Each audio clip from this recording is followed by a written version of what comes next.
Welcome back to the Ref Show. We know exactly where we stand here. We've just got 10 minutes and about 40 seconds between now and the end of the show. But who's stopping the watch and when we stop talking? Anyway? That's you. I think that's your job as well. You're going to have to time keep. Yeah, he's got one of them dodgy Bolexes, hasn't he? Cheers, pal. Plenty of stoppage time, kicks under the table, treatment required and all of that. Only kick him when we're coming towards the end and still talking. A recent study shows that we're not getting value for money in terms of games, apparently. In a Premier League game between West Brom and Burnley, the actual time when the ball was in play was only 47 minutes and 40 seconds, just over one half of football, effectively. And in a study across 19 top-flight games, the ball was in play for more than an hour in only 2 of those 19. Are you shocked by that, first of all, Brian? What do you think? Actually, I didn't realise the figures were that bad. I mean, I'm one to say you can't have too many stoppages, and I was going to say, we're talking about, virtual assistants and all of this now, and I think that once you stop the game, as somebody who's coached, your team might have the upper hand, and that just breaks it down, So it's very difficult to say what's right and wrong for me, but that does shock me. Because that's the ball out of play, being returned to play, delays at throw-ins, free kicks. What do you think? What do you say? Well, it's interesting, that study, because they've picked one of the worst teams at it. They're masters. West Bromwich Albion, absolute masters at it. Because I've watched them quite a few times, and that's Tony's game plan. If they're in front,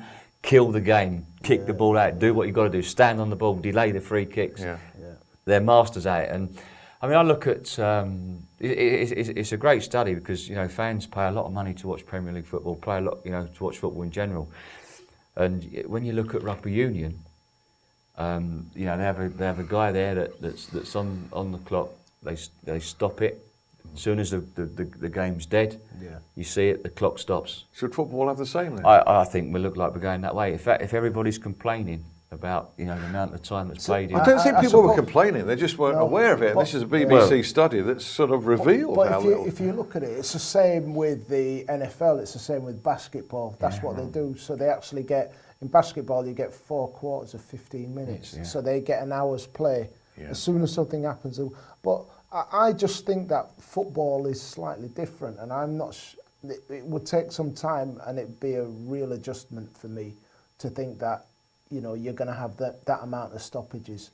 To have that amount of playing time as well, 90 minutes of full on, as opposed to, say, an hour of full on. True. Which is probably why FIFA have come up with this proposal, I don't know what you think of it, of 2 periods, strictly 30 minutes each half, where the clock is stopped, so you get actual 30 minutes of playing time each half. Do you think that would work, or is that short-changing as well? We might end up with games that last 3 hours. No, just listen, we've got a wonderful game, wonderful product. 45 minutes, and just 45 minutes. Just keep it as it is. Just let it go, and just stop your watch or stop the clock out as need be. Do we need to make that many changes? No, but what time are we going to get home from games? When are they going to finish? It could be 10, 15 minutes later. Yeah, at least. Well, I mean, if games are only 2 of these games lasted an hour, in reality, you've got 30 minutes missing there, so it's going to be at least 30 minutes over. But you get that now, don't you? You get that now, don't you? Looking at in 45 minutes, they're saying you're only getting 57 minutes, or you're getting 59 minutes, or so. There's not a lot of difference whether you do the 30 or whether you do the 45. No. I think it's going to change the dynamic of the game too. So you'll be a bit cautious about it. Yeah, I mean, look, then you start having specialist players on the bench. Yeah. Do you know what I mean? Yeah. Football's a simple game, made difficult by others. By others, including us, because we're kicking around.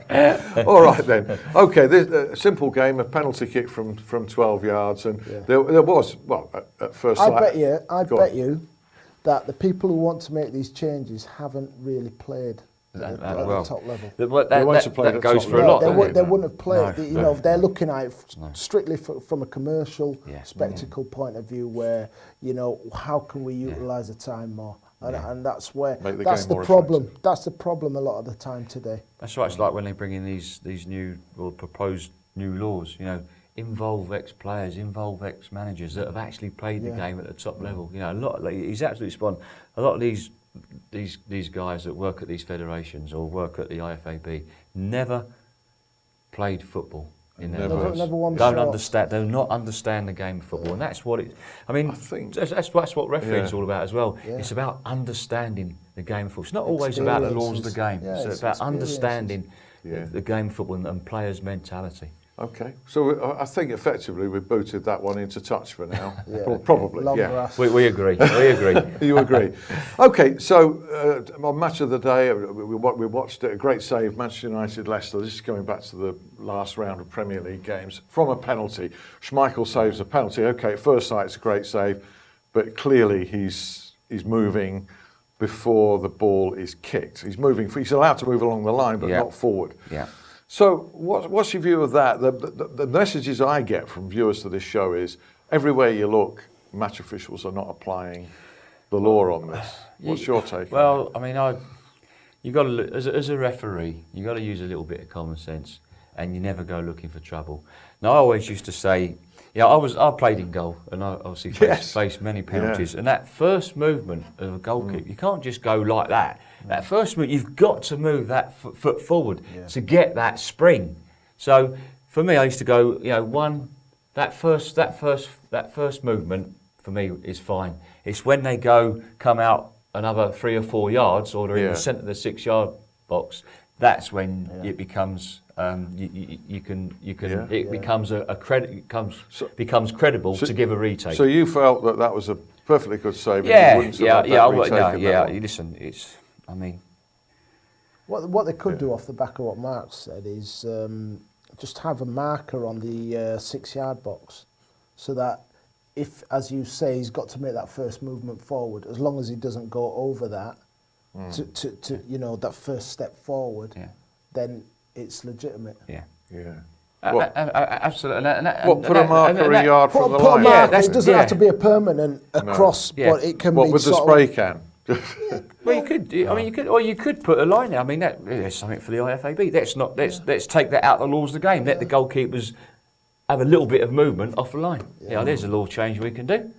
Off the line, but isn't that give somebody an inch, they'll take a yard? But obviously you can't go over that a certain like Brian says. You got that 1-2, and for me that's fine. But if it goes 3, 4, 5, then. Line, you put that line, they'll then start on that line. No. You've got to start on that. You've got to start on that. I mean, that's a great idea to put. To put in another line. We put a line off the field for the 10 yards from the corner kick. Yeah.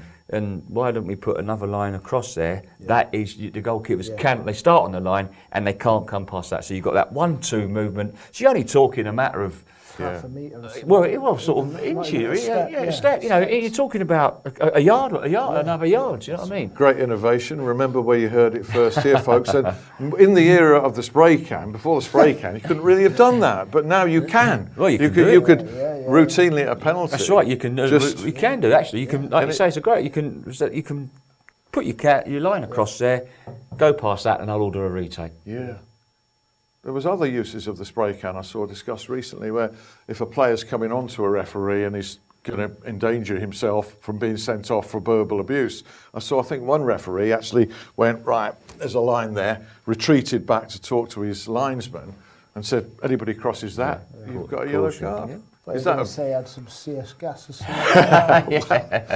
Slightly controversial. Get us taken off the air, and we've still got almost 2 minutes left. By the way, is that stoppage time? Oh, so we talk about. I mean, we talk about VAR was constantly seeing incidents reviewed by the VAR in the MLS, aren't we? We've seen another one over the weekend. I think did you see that? The referee's gone right, and I'm like, there's been more red cards. There's been more red cards in the MLS on this VAR that's unbelievable. Right. So your view of the way it's operating early on. Some of them you can see it's been correct.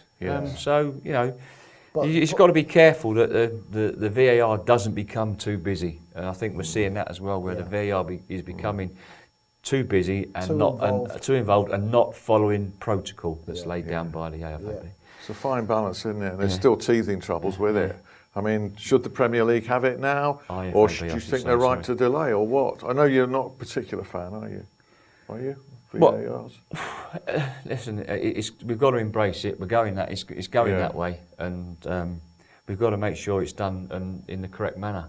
So you think the delay is right? And the protocols and that we get this, delay. It's not going to, something happens in one penalty area, and then it goes back, and you're going 2-3 minutes, and all of a sudden you go all the way back. If something happens in that penalty area, as soon as it comes in the neutral zone, blow the whistle, and then if he gets that in the air, then let's do it. 18 seconds left. Should it be in now in the Premier League or not? No, I think it needs a little bit. All of the issues, the fine-tuning problems, need sorting out first. Thanks very much, chaps. Absolutely spot on to time. You can blow your whistle now. Well, actually, That ball. We've finished. Yeah. You want some stoppage? He's always arguing. Thanks, Mark. Thanks, Brian. Thank you to you. See you next week. Bye.